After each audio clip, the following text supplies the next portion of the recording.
Oke guys, welcome back to my channel. Terima kasih buat kalian yang telah nonton video-video terbaru dari channel kita. Dan aku ucapin ribuan yang sangat spesial terima kasih tentunya kepada kalian yang telah subscribe dan menyalakan tanda loncengnya di channel kita. Di video kali ini aku ingin nge-share kepada kalian sebuah berita yang aku lansir dari IDN Times. Judul beritanya adalah OJK tidak akan hapus pinjol meski MUI memintanya. Jadi di sini jelas MUI dan OJK bersilang pendapat. MUI menilai bahwasanya pinjol lebih baik dihapus saja karena lebih banyak mudaratnya ketimbang manfaatnya. Di satu sisi OJK menilai bahwasanya pinjol cukup bermanfaat bagi masyarakat, hanya beberapa pinjol saja yang merugikan masyarakat. Jadi teman-teman, bagaimana kelanjutan MUI dan OJK ke depannya? Tentunya jangan kemana-mana, simak terus video ini sampai beres. Kita akan bacain beritanya buat teman-teman. Oke, Jakarta IDN Times. Otoritas Jasa Keuangan OJK dinilai tidak akan mengabulkan permintaan Majelis Ulama Indonesia atau MUI terkait penghapusan perusahaan financial technology atau fintech pinjaman online alias pinjol. Hal tersebut disampaikan oleh ekonom sekaligus Direktur Research Center of Reform on Economics atau CORE, Peter Abdullah. OJK tidak mungkin menghapus pinjol. Pinjol ini tidak semuanya bermasalah, ada yang baik juga, kata Peter kepada IDN Times. 1. Pinjol terbukti membantu masyarakat. Peter melanjutkan, pinjol yang baik adalah terdaftar dan memiliki izin dari OJK. Pinjol tersebut memberikan manfaat bagi masyarakat sehingga jika dihapuskan justru akan semakin menambah jurang inklusi keuangan. Pinjol yang beroperasi dengan izin OJK dan diawasi oleh OJK membantu masyarakat yang membutuhkan pembiayaan dan mampu menumbuh kembangkan usaha produktif masyarakat, kata dia. Sementara lanjut Peter, yang sepantasnya dihapuskan dan diberantas adalah pinjol ilegal karena selain beroperasi tanpa izin, mereka juga cenderung menyusahkan masyarakat. Terkait pernyataan OJK yang menyatakan bahwasanya pinjol ilegal lah yang cenderung menyusahkan masyarakat, saya menilai hal ini sudah sangat tepat. Memang pinjol ilegal cukup meresahkan dan menyusahkan masyarakat. Akan tetapi ada beberapa elemen masyarakat, ada beberapa orang masyarakat yang merasakan kesusahan juga, walaupun sebenarnya mereka berurusan dengan aplikasi pinjaman uang online yang legal, terdaftar dan berizin lagi di OJK. Mereka sering mengeluhkan metode penagihan yang dilakukan oleh pinjol legal.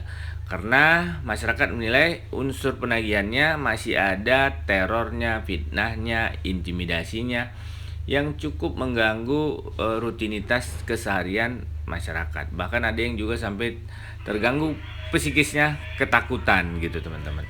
Jadi saya kira kedepannya OJK bisa lebih meningkatkan regulasi-regulasi, aturan-aturan sehingga hal-hal seperti ini tidak lagi terjadi, sehingga tidak menimbulkan efek ketakutan dan dapat merubah stigma di masyarakat bahwasanya aplikasi pinjaman uang online tidak seperti itu. Oke, kita lanjut baca beritanya. SWI sebut 66,7 juta orang rasakan manfaat pinjol. Tongam tidak sepakat dengan anggapan MUI yang menyatakan bahwa pinjol lebih banyak mudaratnya ketimbang manfaatnya. Jadi kalau ada yang mengatakan pinjol itu banyak mudaratnya, fakta mengatakan tidak. 66,70 juta orang menikmati pinjaman tersebut dalam rangka pengembangan UMKM, usaha mikro kecil dan menengah. Dalam rangka memenuhi kebutuhan dana yang tidak diperoleh masyarakat kita sektor dari keuangan formal, ujar Tongam dalam diskusi virtual yang dikutip IDN Times Minggu. Ya, jadi seperti itu ya teman-teman. OJK mengatakan bahwasanya banyak masyarakat yang tidak bankable, yang tidak sesuai dengan persyaratan yang diharapkan oleh bank-bank konvensional, seperti tidak memiliki jaminan atau penghasilan, pekerjaan tetap, dan lain sebagainya. Sehingga aplikasi pinjaman uang online dinilai mampu menjawab tantangan itu semua. Jadi kira-kira seperti itu. 3. Pinjol memiliki tujuan mulia. Pada dasarnya kata Tongam, pinjol merupakan jasa keuangan yang punya tujuan mulia. Kehadiran pinjol di tengah masyarakat tidak dapat dipungkiri, membantu mereka yang tidak bisa mengakses jasa keuangan formal. Pinjol pun hingga kini menjadi jembatan pendanaan bagi masyarakat yang masuk dalam kategori tidak bisa dilayani sektor keuangan formal. Ke bank tidak bankable, ke perusahaan pembiayaan tidak dapat pembiayaan, ke pegadaian tidak ada barang yang dijaminkan. Pinjol ini adalah sarana yang sangat bagus dalam rangka memenuhi kebutuhan masyarakat sebenarnya. Hanya saja disalahgunakan oleh orang-orang tertentu yang membuat kejahatan, ucap Tongam. Oke, yang keempat, MUI minta pinjol dihapuskan karena banyak mudaratnya.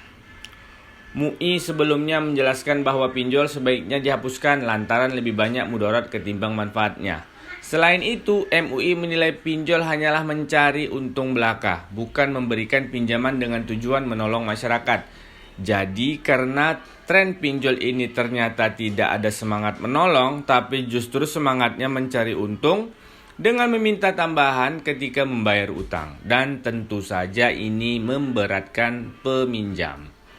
Maka yang berkembang dalam MUI sebaiknya karena banyak mudarat, banyak merugikan dan mencekik peminjam, maka pinjol ini dihapus saja, ujar anggota Komisi Fatwa MUI Pusat Fuad Tohari dalam sebuah diskusi virtual Kamis. Jadi isu yang berkembang di MUI bahwasanya aplikasi pinjol itu spiritnya, semangatnya hanyalah mencari keuntungan, bukan menolong, mungkin ada benarnya juga.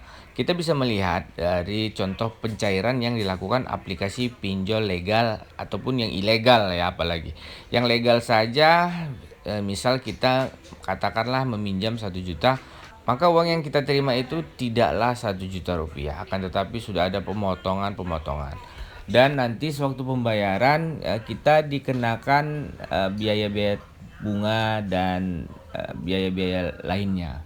Belum lagi apabila kita terlambat melakukan pembayaran, pelunasan ataupun penyicilan, akan ada lagi denda-denda dan biaya-biaya keterlambatan. Jadi sebenarnya cukup berat sih sebenarnya, mengingat bunga dari aplikasi pinjol ini juga tergolong cukup besar ya, 0,8% per hari. Kalau kita kalikan per bulan itu berarti sekitar 24%. Jadi kalau kita katakanlah minjam 1 juta, maka bunganya itu bisa mencapai Rp240.000 per bulannya. Jadi seperti itu teman-teman. Jadi harapan saya ke depannya sebagai warga negara, mudah-mudahan pihak MUI dan OJK mampu menghasilkan sebuah rumusan sehingga kita sebagai warga negara merasa aman, nyaman, dan tentram tentunya di dalam mendapatkan akses pembiayaan ataupun permodalan. Dan saya berharap semoga ke depannya tidak ada lagi unsur teror, fitnah, dan intimidasi di dalam dunia aplikasi pinjaman uang online. Karena akibat dari fitnah, teror, dan intimidasi yang ada di dunia pinjol ini, banyak masyarakat yang menjadi stres dan depresi. Ada yang juga dipecat dari pekerjaannya, bahkan ada yang sampai keluarganya berantakan, kehidupannya menjadi kacau balau. Ya, jadi seperti itu, kita tidak ingin lagi hal-hal ini terjadi di kemudian hari.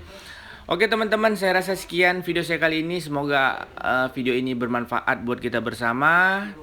Dan saya ucapkan terima kasih. Assalamualaikum warahmatullahi wabarakatuh. Peace. I'm signing out.